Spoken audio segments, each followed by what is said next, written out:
For section 11.1, we're going to learn how to solve quadratic equations. What quadratic equations means is my exponent is to the second power. An equation means I have a equal sign somewhere. And we're going to learn how to solve them by the square root property. So we're going to get the square root of things. So a quadratic equation, once again, I mean my highest exponent is to the second, and I have an equal sign. Okay, so let's take a look. Let's take a look at an example. Here, solve each equation using the zero factor property. Zero factor property means that when two things are equal to zero, the product of two things are equal to zero. So A times B equal to zero. Either A is equal to zero or B equal to zero. What that means, once again, is if two things are being multiplied and the product is zero, one of them must be zero. So let's take a look at this. So I'm just going to say, well, I want to factor the first thing, x squared plus 4x plus 3. I want to factor that. I remember we used to do this as an x thing. And they used to ask you guys, think of two numbers that multiplied equals 3, but when you add them is equal to 4. And then we will think, well, 1 and 3, right? Multiplied equals to 3 and added it's equal to 4. So I'm factoring the left side. So I have that as x plus 1 times x plus 3 is equal to 0, right? I factor it. So now that I have two things being multiplied, right? Each of my parentheses, right? Two things being multiplied is equal to 0. Then each of them, I'm just going to let each of my factors, each of my parentheses, x plus 1 is equal to 0 and x plus 3 is equal to 0. Now, if x plus 1 is equal to 0, the plus 1, let me move it over to the right as a minus 1. So we get that x is equal to negative 1. If x plus 3 is equal to 0, let me move the 3 over. So I get that x is equal to negative 3. Now, the way I will write my answer will be x is this, the set negative 3, negative 1. I tried to write them from smallest to largest. Now, looking at question B, x squared is equal to 9. I need to have the right side equal to 0. So let me move the 9 over. So I have that x squared minus 9 is equal to 0. Now, I remember this as x squared minus 3 squared because I remember the difference of the squares, right? When there's a minus and then before and after the minus things are to the square, I can factor this as x plus 3 and x minus 3, right? The difference of the squares. Now, since I have it factored, I have that x plus 3 is equal to 0, and I also have that x minus 3 is equal to 0. I let each of my parentheses equal to 0. All right, if x plus 3 is equal to 0, I'm going to move the 3 over, so x equals negative 3. If x minus 3 is equal to 0, I'm going to move the 3 over, and I get that x is equal to positive 3. So my solution said x is equal to negative 3, positive 3. That's using what we call the zero factor property. Basically, two things being multiplied is equal to 0. So now when you try these, make sure that the right side is equal to 0. So looking at example B, make sure the 4 you move it over. You want it equal to 0. Factor each side. Let each of your factors equal to 0. And you should get those answers.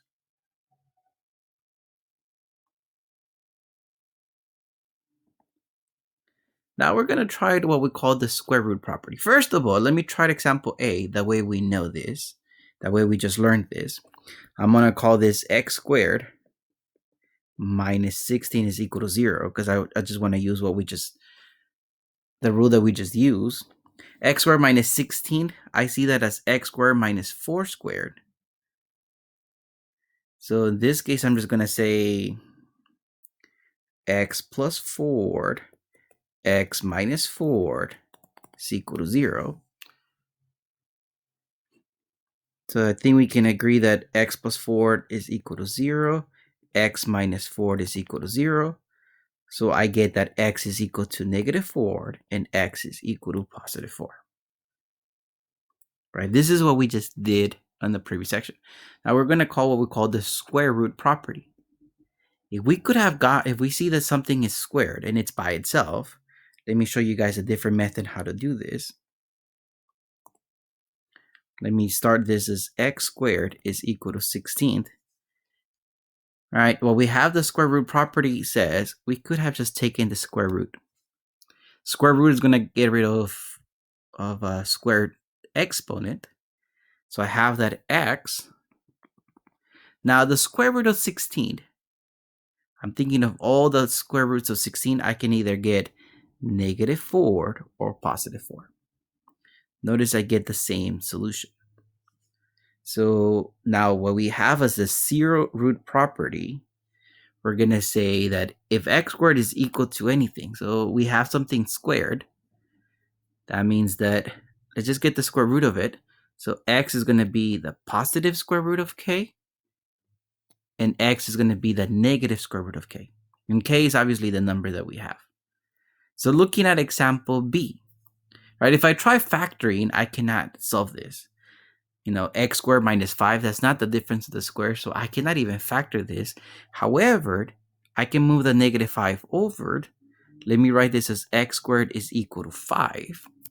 Now, according to the square root property, I'm just going to say that x, let me come back, x is the positive square root of 5, and x is also the negative square root of 5. So now my solutions, I cannot simplify any square root. Square root of 5 in this case is, I cannot simplify. So my solution set is the negative square root of 5 and then the positive square root of 5.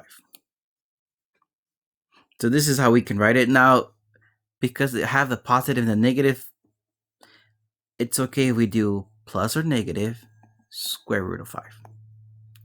These two is basically the same thing. With the plus or minus at the front, I'm just saying I have the positive and the negative of it. All right, let's take a look at example C. In order for us to use the square root property, we must have the letter by itself. So I must get the m squared by itself. So what I'm going to do first, that negative 32, I'm going to move it to the right as a positive 32. So I have that 5m squared is equal to 40. Now to get the m squared by itself, let me divide each side by 5. So I get that m squared is equal to 8. So that means that m is the square root of 8 and also the negative square root of 8. Now, square root of 8 we can simplify. I remember I used to tell you guys when we have a radical, I can split this. So I'm just looking at this part. M is equal to the positive square root of 8. I remember square root of 8, I can split it as square root of 4 and square root of 2. I can split it as 2 square roots as long as one of them is a perfect square, which is basically 2 radical 2. Right? The first square root of 4, can be simplified. So in this case, my solution set is positive or negative 2 radical 2. Those are my two answers. Right, this negative part, I just didn't simplify square root of 8 again. I just simplified it with a positive. So once again, m is either positive or negative 2 radical 2.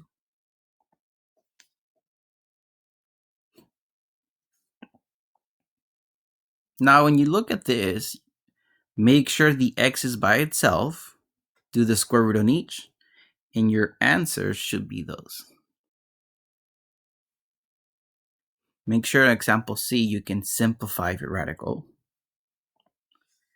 All right, let's take a look at this other one. Now we're going to start using in words. Galileo Galilei developed a formula for freely falling objects. And the formula says that the distance is equal to 16 t squared, where d is the distance in feet that an object falls. Obviously, this is disregarding air resistance. And t represents the seconds, regardless of the weight. Now, the Leaning Tower of Pisa is about 180 feet tall. Use the formula to determine how long it will take an object dropped from the top of the tower to fall to the ground. So if I was to go to the Tower of the Pisa, the very top, and I grab an object and I dropped it, I'm wondering how long will it take to go down. Now, I know the distance from the top to the bottom is the height of the tower. I know the height of the tower is 180, so that means from this formula, I know the distance. So let me write this as 180 is equal to 16 t squared. I'm using the formula, d equals 16 t squared. So in this case, to get the t by itself, I'm going to divide each side by 16.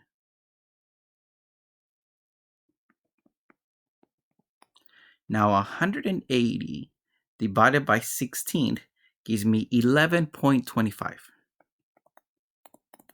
So 11.25 is equal to t squared. Now let me get the square root on each side to get the value of t. Now the square root of 11.25 happens to be about, so I'm just going to say t is positive or negative. Remember, I have to think of positive, negative. I'm going to call this 3.35. My calculator gave me 3.354101, some other number. So I'm just going to round it up to 2 decimal places. So I'm calling this 3.35. Now, what the positive and negative means is that positive, it's how long after I drop the object. And then the minus, right? Time cannot be negative. So even though I have a positive or negative answer, the mathematics in this case cannot consider that t cannot be negative. So I'm just going to say t is about positive 3.35. I cannot drop an object and have it drop before I even let it go. That will be the negative, right? Time cannot be negative when we're doing this. So make sure you use your logic. Distance cannot be negative. So I'm just going to say it's about 3.35. Now let's take a look at an example with just an x. Now the left side is everything to the second powered. So I'm just going to say I'm going to get rid of the square root. I'm going to get rid of the square exponent by doing the square root. So I get that x minus 3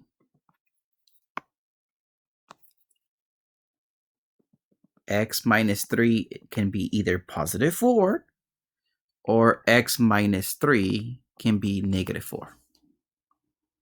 Right? The square root of 16, positive or negative. So that's why I have that x minus 3 is either positive 4 or x minus 3 is negative 4. All right, so my first case, let me move the 3 over. X is equal to 7. On the other case, let me move the 3 over. X equals negative 1. So my solution set, my answers that can make my x possible are negative 1 and 7. Let's take a look at example B.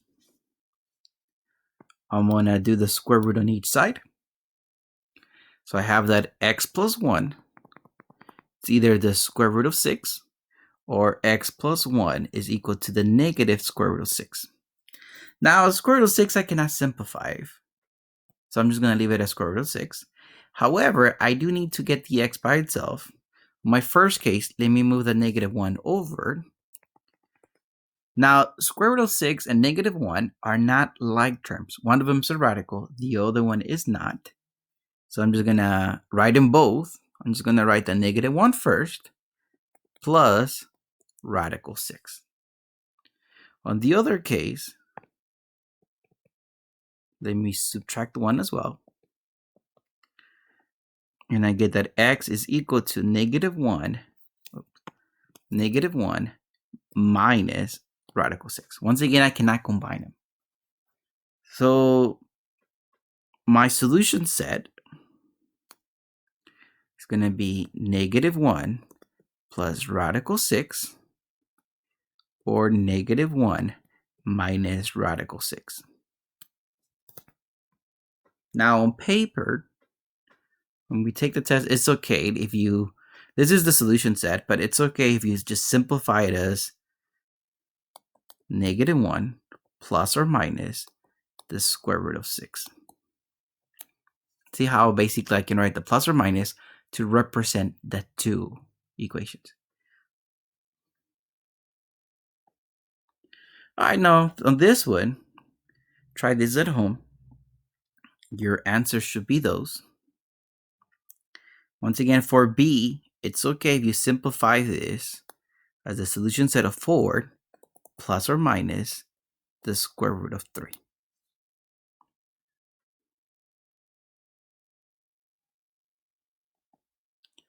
Now let's take a look at another example. Remember, first of all, try to, the rule here it is, make sure there's nothing outside of the parentheses. If there was anything, get rid of it. But I don't, so I'm just gonna get rid of the square here. So I have that 3r minus 2 is equal to positive or negative square root of 27. Now, radical 27, let me think of that by itself. Radical 27. I can simplify that. As I'm thinking 9 times 3. 9 is a perfect square.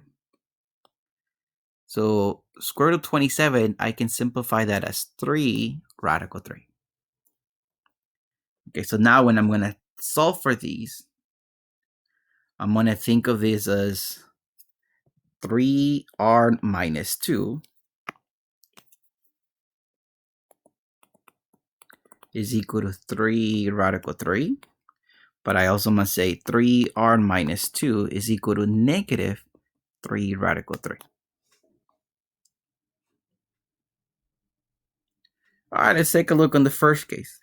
My minus 2, let me add it as a plus 2. So I have the 3r. All right, those two I cannot combine because one of them has a radical, the other one does not. So I'm just going to call this 2 plus 3 radical 3. I just wrote both of them because I cannot combine them. Now, to get the r by itself, let me divide both sides by 3. So r is equal to 2 plus 3 radical 3 over 3. I cannot simplify anymore. I could simplify if all of my whole numbers, all of them, could be divided by the same thing. Not just any two, all of them. But in this case, I cannot. So that's one of my solutions. Now, on the other case, my plus 2, let me move it over. So I have that 3r is equal to, since I cannot combine those, I'm just going to write both of them, positive 2. So I'm just going to write it positive 2 minus 3 radical 3. To get the r by itself, let me divide both sides by 3. So I get that r is equal to 2 minus 3 radical 3 over 3.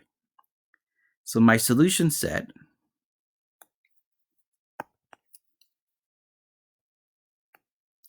I could either write it as 2 plus 3 radical 3 over 3 and 2 minus 3 radical 3 over 3. Or I could even write this as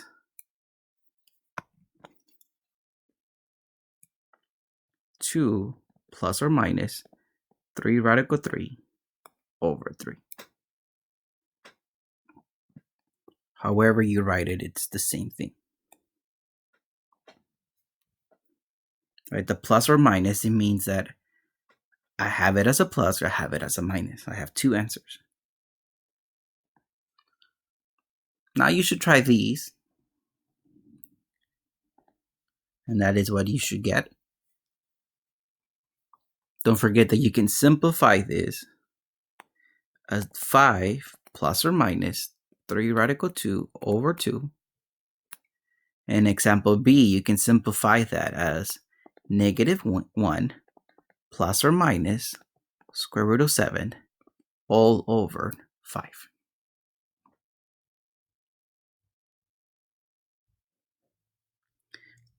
Now let's take a look at this other example. I'm just going to get the square root because I have the x squared by itself already. So I have that x is equal to the positive square root of negative 15th. And x equals the negative square root of negative 15th. All I did was in front of the square root I had either positive or negative. Inside I have radical negative 15th. Okay, so here, square root of 15, just the number, I'm ignoring the sign for right now. I cannot break it into two square roots where one of them is a perfect square. However, the negative sign, I can bring it to the front. I can bring it outside as an I. So I have I radical 15th. Remember, we talked about I in the previous chapter, where when we have a square root that is negative inside, we take out the negative, but it comes out as I, since I squared is negative 1. It's the square root of negative 1. Yeah, right. I squared is negative 1, so I is the square root of negative 1. All right, so now here, on my second case, the negative sign, I'm just going to write the negative side. Now, the negative inside the radical comes outside. The negative is going to come to the outside as an I radical 15th. So my solution set is I radical 15th and negative I radical 15th. Or you can simplify that as plus or minus I radical 15th. Let's take a look at example B. I'm going to do the square root on each side. So I have that t plus 2 is equal to the positive square root of negative 16th. But I also have that t plus 2 is equal to the negative square root of negative 16th. All right, so looking at the first case, t plus 2 equals, the square root of 16 is 4. So the square root of negative 16 is 4i. Right, the I is because it was negative on the inside of the radical. And 4 because the square root of 16 is 4. Now, let me subtract the 2 to get t by itself. So t equals, now those cannot be combined because one of them has an I, the other one does not. So t equals negative 2 plus 4i. On my other case, I have that t plus 2 equals, the negative on the outside I'm still going to call negative. Now the square root of negative 16, that is 4i. So t plus 2 equals negative 4i. To get the t by itself, let me subtract 2. Those cannot be combined. So I'm just going to write negative 2 minus 4i. So my values of t are negative 2 plus 4i and negative 2 minus 4i.